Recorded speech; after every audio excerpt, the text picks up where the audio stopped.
Today we're going to be seeking life change in our relationships. And we've been kind of working through this Relate series, and we're going to pick it up in the fall because we're going to give you some homework over the summer and really just focusing on our relationships, whether they're our friend relationships, relationships with Jesus Christ, or relationships with our spouse. We know that those can be difficult to navigate. And so this is my wife, Sarah, just in case you're not familiar with her. And if you hear a squawking baby today, it might be ours or it might be one of the others, but who knows? But that's a chance, and that's kind of part of what we're going through as we get through life. I want to remind you, coming up next week, brand new sermon series called Connect. And we're talking all about, this is relationships, this is about Jesus.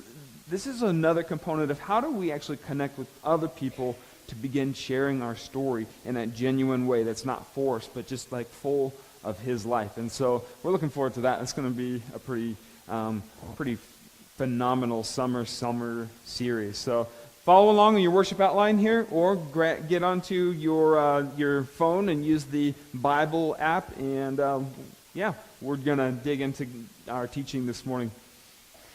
On an unrelated note, before I start, I just have to say, can we give a huge round of applause to every grandparent out there? Please, that's the only way we made it through this weekend. Praise God. And are here today. Thank you, Kevin and Colleen. Oh, we had a crazy weekend, and now we have a baby on top of it, and grandparents and coffee is the only way we got through it, so I just had to say that. True story. What? Oh, Grandma rocks, and yeah, for sure. Okay, so before I went part-time, Fridays were both of our days off. It was the day at the end of both of our weeks.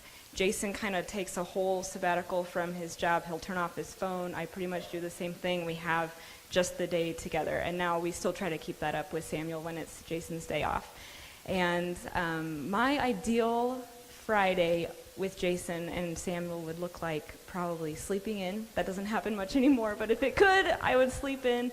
And Jason would too. We would just, snuggle, and then we'd go out to breakfast.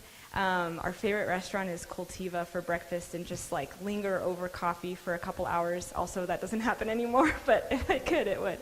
And then we would just probably enjoy the day, take our time. Maybe we would go to a park for a picnic or something, and just really kind of relax and enjoy the day. That's my perfect day off with you. Man, how's that day end? Oh, it would probably end with more snuggling, maybe even a little romance or something. Would probably, if I'm honest, that's probably how it would end. So, this is my ideal day. You might notice some differences. We're not highlighting those. We're just, two people here. This is for real, okay?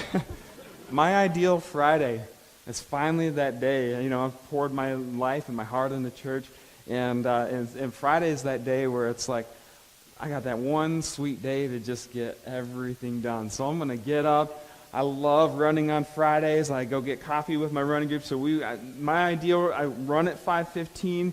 Then go have some coffee, then I'm going to read scripture, then I'm going to get up, and I'm going to start some laundry, because laundry gets tall, so we're going to start the laundry, and then we're going to get some breakfast and kind of check in, then I'm going to go out and do some landscaping, take care of the yard, and we might get some lunch, or sometimes I eat lunch while I'm mowing or something, multitask, and then go change some more laundry and stuff like that. And my ideal day then is it's going to stop probably 3:30 or 4, which actually turns into 5 because I don't like leaving unfinished projects.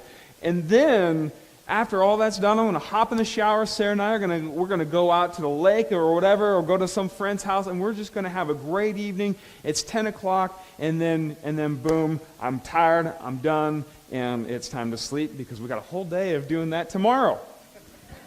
So, you can see right away there are some differences here. And it just so easily leads to those hurt feelings and just that confusion and frustration. And I'm sitting here thinking, 5 o'clock, wakes up, his alarm goes off. I'm like, oh, he's not going to run this morning. And he gets up and runs. And I'm like, oh, he used to enjoy spending time with me, in that way. Why is he up so early? I just thought this was our day to relax. All he wants to do is work. This is his day off, and he's out there doing more work. I haven't seen him hardly all week, and Samuel is here, and he's out doing more work. And then, the day goes on. When am I going to see him? He's still out there. And we kind of have a breakfast, but it's not quite the lingering, discussion I enjoy. And then evening comes, and I'm like, okay, finally, maybe we can have some time together. And he's asleep on the couch usually. And I'm like, you want to go up to bed? Yeah, just a minute. And then, we all just fall asleep. And it's an hour later. And and I'm going through my day, because when we combine these two ideals, right? And I'm like, man, why does she always want to sleep in? And I'm like, doesn't she care about all the things that we need to do around the house? Like, do we need to have another 2-hour breakfast again this week?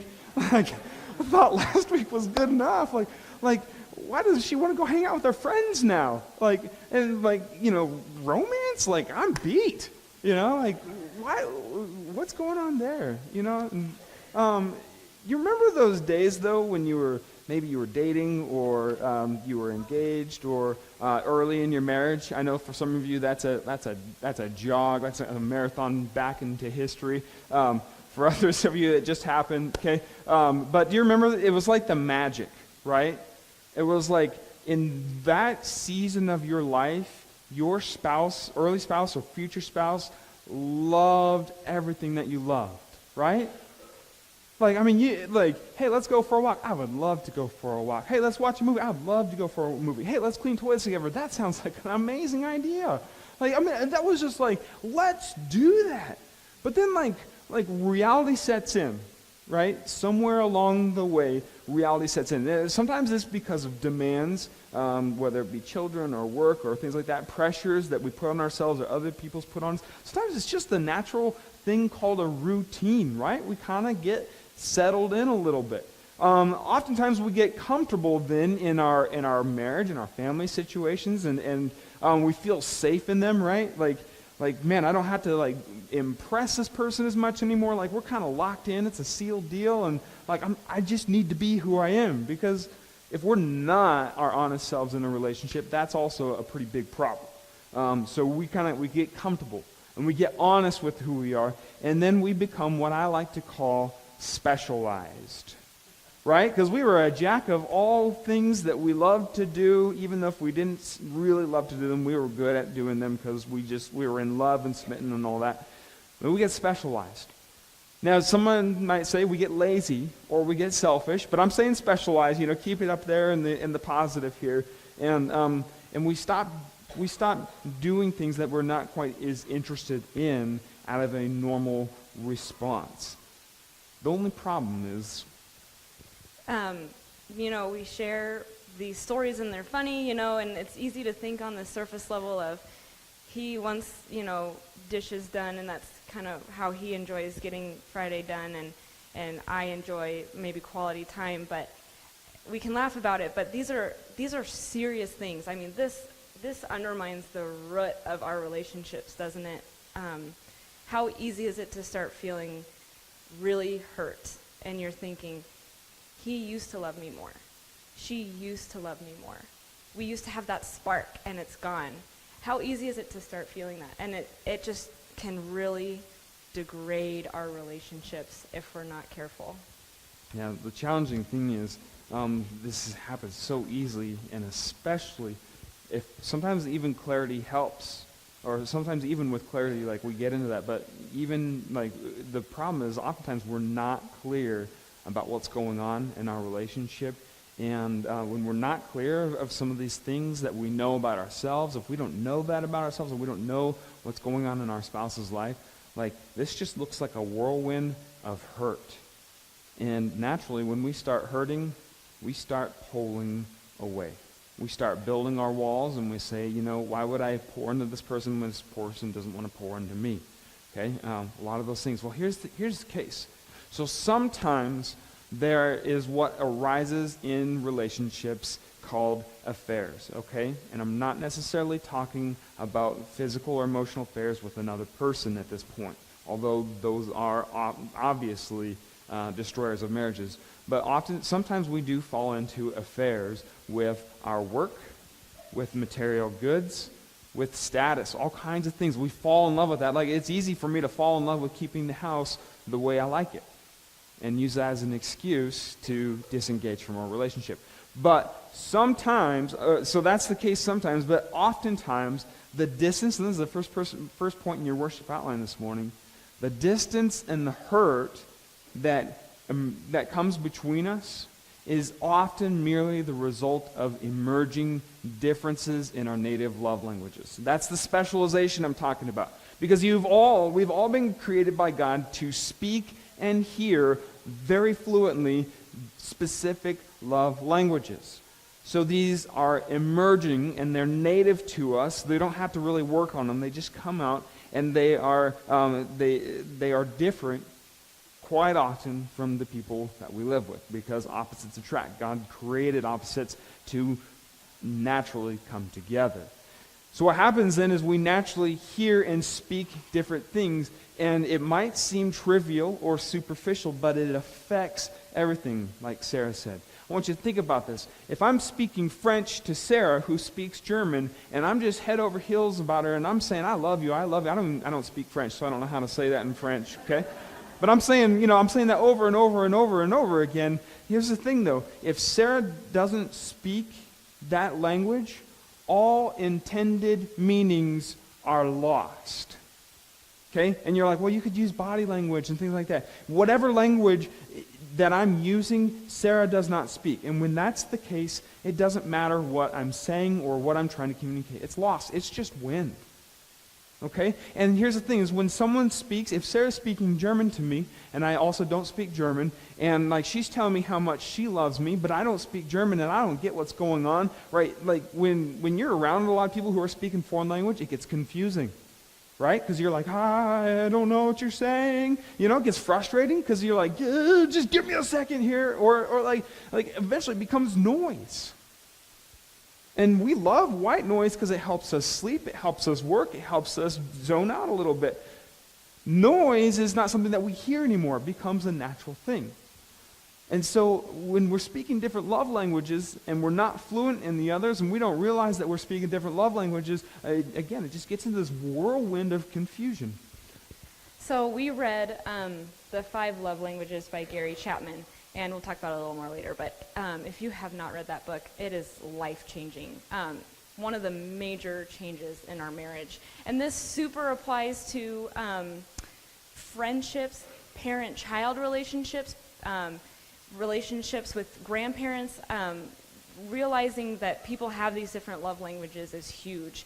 And you might have been able to if you've read the book, you might have picked up on kind of what ours are based on our perfect ideal days. Jason is acts of service and words of affirmation. So he's going around cleaning the house like crazy. He's saying, I love you. I love our family. I want to help. And I just see it as like, good grief, you don't want to spend any time with me. And also words of affirmation. He loves to hear that I think he's doing great, that I respect him, and those two things are not my native language. So it takes a conscious effort for me to remember, oh yeah, I need to show him those things. And that's how I speak too. So I affirm you, or if I'm looking for something, like if I'm looking for love from Sarah, like if she goes and does something and I haven't prompted her to or asked her to, like I'm just like on fire for a week. I'm like, I love you so much, like, and Sarah's like, I cleaned the toilet,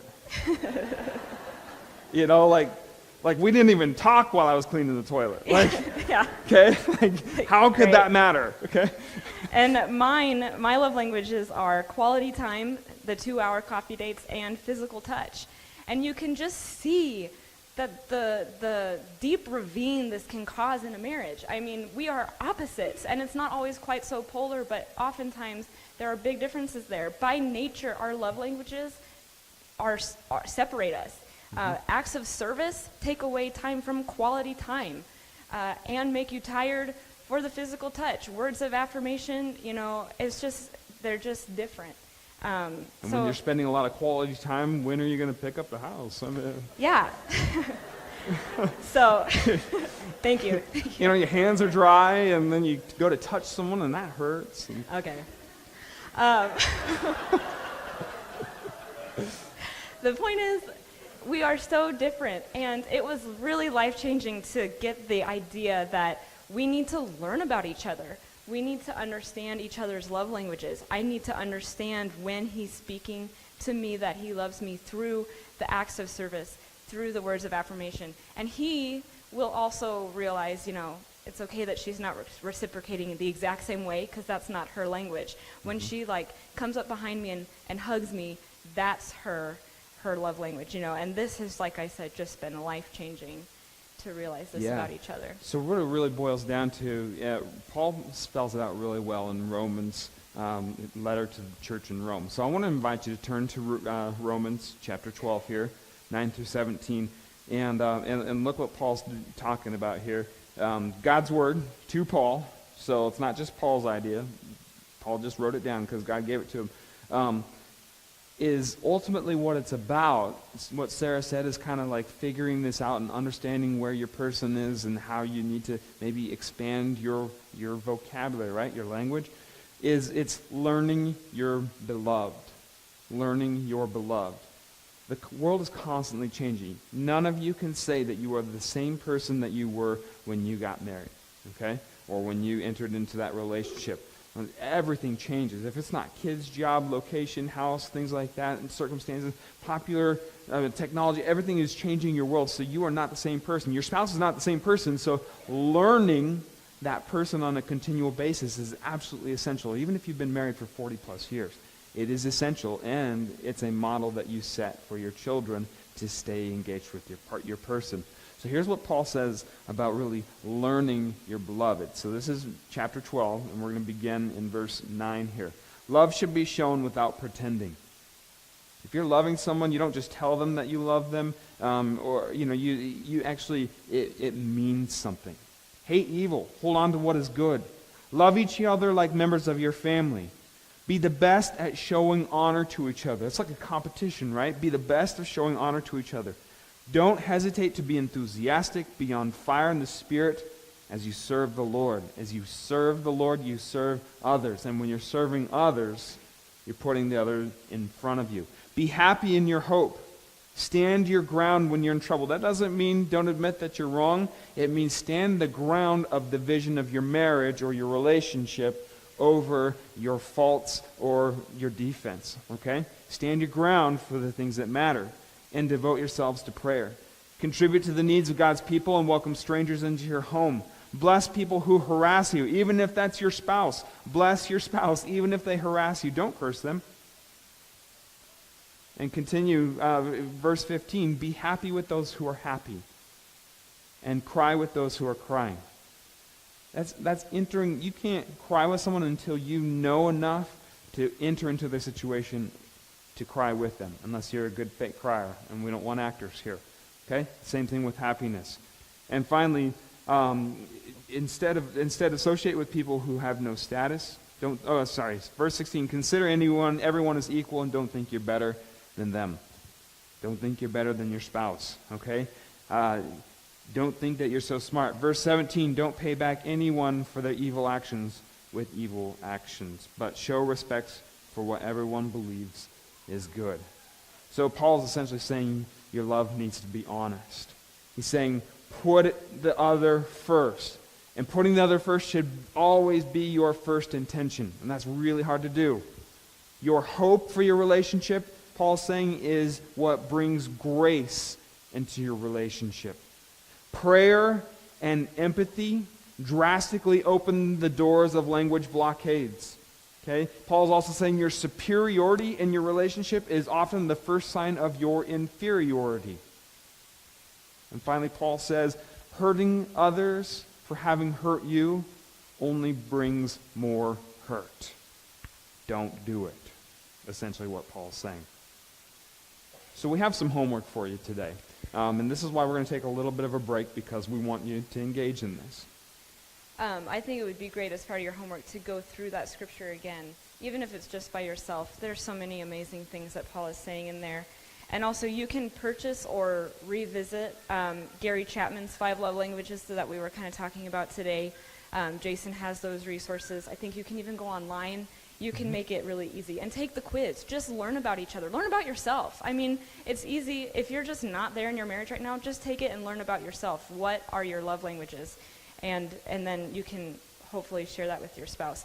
And the biggest thing, too, once you learn what each other's love language is, like, make the effort. It is effort. It is hard. If you are already, there's that ravine, it is so much work to build a bridge, but make that effort.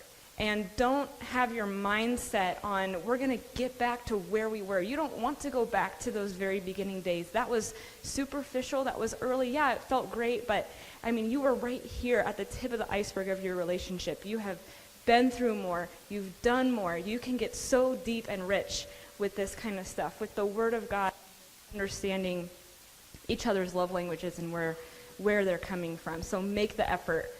Patsy Claremont is a great speaker. I heard her once say that she and her husband were very divided, and she noticed every morning he loved to drink a cup of coffee with his paper. And she had so much hurt in her heart, but she thought, I'll start this, I'll bring him a cup of coffee. And she jokes that when she first brought him his coffee, he thought she had poisoned it. But every day, she might have. It became her routine. Every day in the morning, she would bring him his cup of coffee. And things just went from there. Make the effort. This is not going to change if you don't. And we are here to talk to. We are so passionate about marriage, but take the quiz and find out your love language. Speaking, learning a foreign language or speaking a foreign language never is comfortable, right? Like, it's painful, it's tedious. I hate cleaning toilets. Yeah. I hate it so much. Yeah. And that's all I had to say. When let it be known. Go to the bathroom before you come over to our house. But, like, I don't think about giving back massages and foot rubs. If Sarah runs her fingers through my hair when we're trying to fall asleep, like, I just get more and more aggravated the longer she does it. I'm just like, stop touching me. I'm like trying to nuzzle in, and he's like, ha. I can do that to Sarah, though. Like, I'm like running my hands through her hair, and like, before we know it, she's like, yeah. The point is, it's not ever your native language. Right. It's never your native language. And don't do it in order to get reciprocation. Don't do it just so that they will do the other back to you. It's never comfortable, but it's important. It is very important.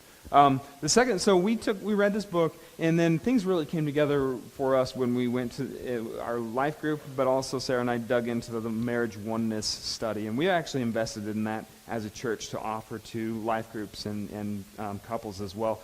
Because then we started looking, there's a section in there called roles and responsibilities, and we started looking and we're like, this is where it all comes together because it affects all of those things and the peace in our house. And here's the thing that I want, this is the second part of your homework. The truth is that there are two homes in your relationship. Two homes, okay? One is your physical home and all the things that come along with that, including bills and children and all kinds of stuff. Your second is your spiritual relational home, okay?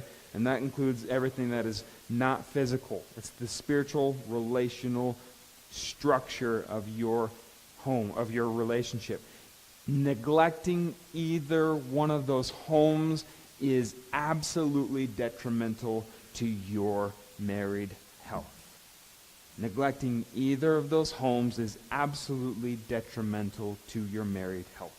It would be so easy for me to say, hey, maybe if we have a little time we can watch a movie, but the house, if that falls apart, we fall apart.